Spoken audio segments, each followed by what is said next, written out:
Mang petan kan kok saja orang berapa nopo.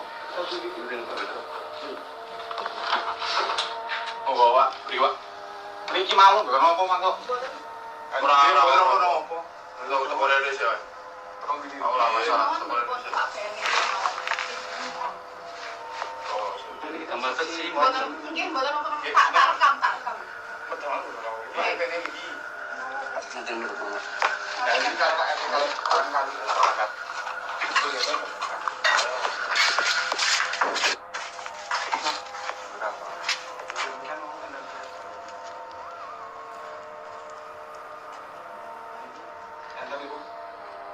Mang petan kan kok saja orang berapa nopo. Ada seorang Habib yang lagi viral. Habib bernama Habib Nizar. Viralnya itu kenapa? Apakah karena banyak amalan ataukah karena melakukan kebaikan? Bukan, tapi viralnya karena digerebek masyarakat. Sebagaimana yang dimuat di laman halo.id. Detik-detik video Habib Nizar Tegalrejo digerebek viral di media sosial. Postingan ini diliput pada tanggal 25 Oktober 2024.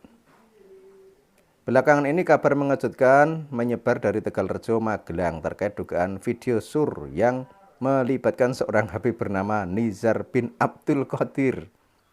Video dan berita mengenai insiden ini menjadi viral di media sosial, menarik perhatian dan memicu reaksi publik yang beragam. Bagaimana kronologi kejadian ini dan apa sebenarnya yang terjadi?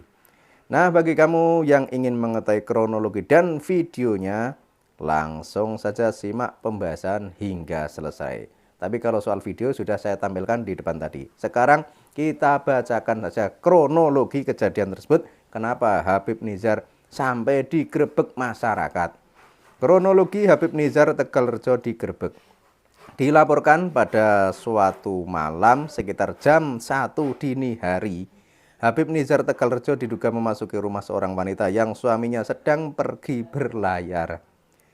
Kehadirannya di rumah wanita tersebut memicu kecurigaan warga sekitar yang akhirnya melakukan penggerebekan pada dini hari tersebut, Rabu pukul 4.30 di Pagutan.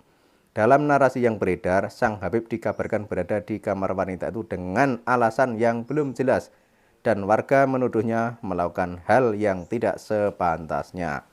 Meski tuduhan tersebut belum terbukti kebenarannya secara hukum, reaksi masyarakat pun terbagi. Beberapa merasa skeptis dan beranggapan bahwa peristiwa ini adalah kasus oknum yang menyalahgunakan gelar, sementara yang lain menuntut klarifikasi lebih lanjut.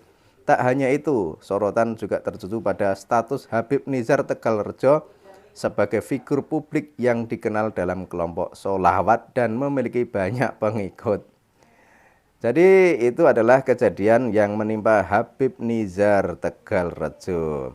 Reaksi netizen dan husnudon. Netizen membanjiri media sosial dengan komentar beragam. Ada yang mengecam habis-habisan dan ada pula yang memilih untuk husnudon atau berpikir positif.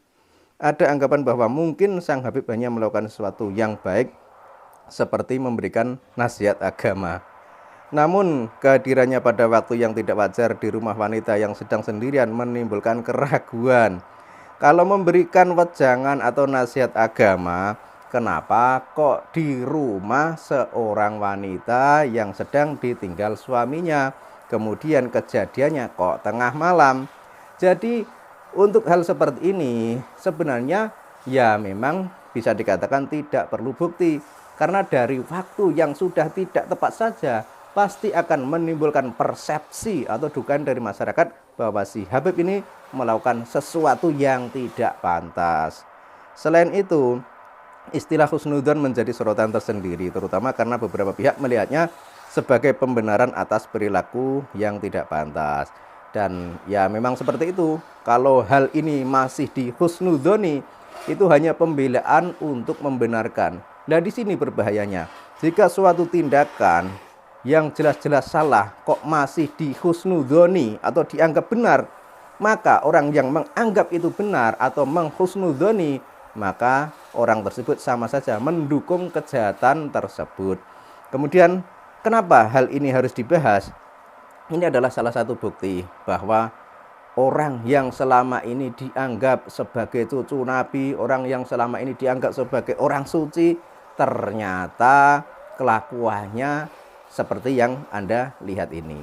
Jadi artinya ini adalah pembelajaran bagi masyarakat di Indonesia agar Anda itu jangan terlalu percaya dengan orang meskipun orang tersebut bergelar Habib. Karena yang namanya gelar Habib itu bukanlah gelar keturunan Kanjeng Nabi. Habib hanyalah sebutan keturunan Ba'alawi dari Yaman.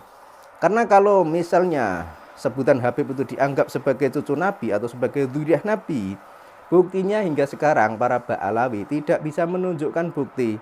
Kenapa? Ya karena berdasar tes DNA, haplogrupnya G. G itu nyambungnya ke Yahudi Askenazi, bukan ke Kanjeng Nabi. Kemudian berdasar sejarah, ternyata dulu ada namanya Habib Utsman bin Yahya yang menjadi anteknya penjajah Belanda. Kemudian juga berdasar kajian ilmiah kitab nasab, ternyata nasab mereka itu tidak terkonfirmasi tersambung kepada Kanjeng Nabi. Sehingga bisa dikatakan untuk menyatakan bahwa Habib adalah dzurriyyah Nabi, bahwa Habib adalah cucu Nabi, itu adalah sebuah anggapan yang sudah tidak berdasar lagi. Dan terkait tentang komentar-komentar yang masih berhusnudzon, seolah-olah ini adalah suatu tindakan yang biasa atau yang wajar, atau dengan alasan ini memberikan pencerahan dan lain sebagainya. Nah, itu adalah salah satu komentar yang sangat disayangkan karena di situ secara tidak langsung Anda itu mendukung sebuah kejahatan. Dan ini juga bisa dikatakan sebagai salah satu kesalahan masyarakat di negeri ini yang selama ini menganggap Habib adalah cucu Nabi, Habib adalah orang suci dan lain sebagainya. Akibatnya apa yang terjadi di Magelang ini adalah sebagai pembelajaran. Jadi coba Anda bayangkan, seorang perempuan tinggal sendirian karena suaminya sedang pergi berlayar. Kemudian jam 1 malam kok ada seorang Habib datang di rumah tersebut. Ya otomatis masyarakat akan curiga dan otomatis masyarakat akan menggerebeknya. Jadi saya sangat setuju dan sangat sepakat terhadap masyarakat tersebut. Jadi tidak peduli itu Habib itu siapa, kalau nyata-nyata melakukan tindakan yang sekiranya itu mencurigakan, harusnya dilakukan tindakan tegas. Dan hal ini juga harusnya aparat penegak hukum ikut terlibat karena hal ini sangat membahayakan. Artinya apa? Artinya itu jangan sampai orang yang menjadi korban tadi, si wanita tadi, berani dan mau melakukan hal tersebut cuma karena berharap mendapat syafaat, cuma karena berharap mendapat pahala, cuma karena berharap mendapat surga dan lain sebagainya. Nah, itu kan sama saja dia itu menjadi korban kebohongan. Sebab yang namanya surga, yang namanya syafaat dan lain sebagainya tidak bisa diperoleh dengan cara yang menentang atau yang melawan ajaran agama. Seperti yang terjadi pada Habib Nizar dan perempuan di Tegalrejo, Magelang ini.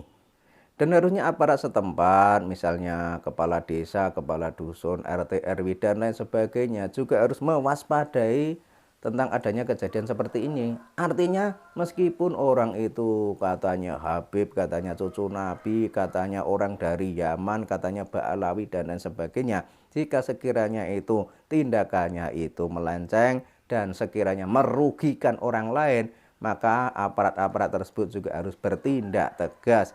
Dan tak lupa juga masyarakat sekitar juga harus mendukung. Dan sebagaimana yang terjadi pada Habib Nizar di Magelang, ini adalah sebuah tindakan yang dilakukan oleh masyarakat yang harusnya diapresiasi. Semoga nanti jika di tempat lain, misalnya jika terjadi hal seperti itu, harusnya aparat setempat dan warga sekitar juga bertindak.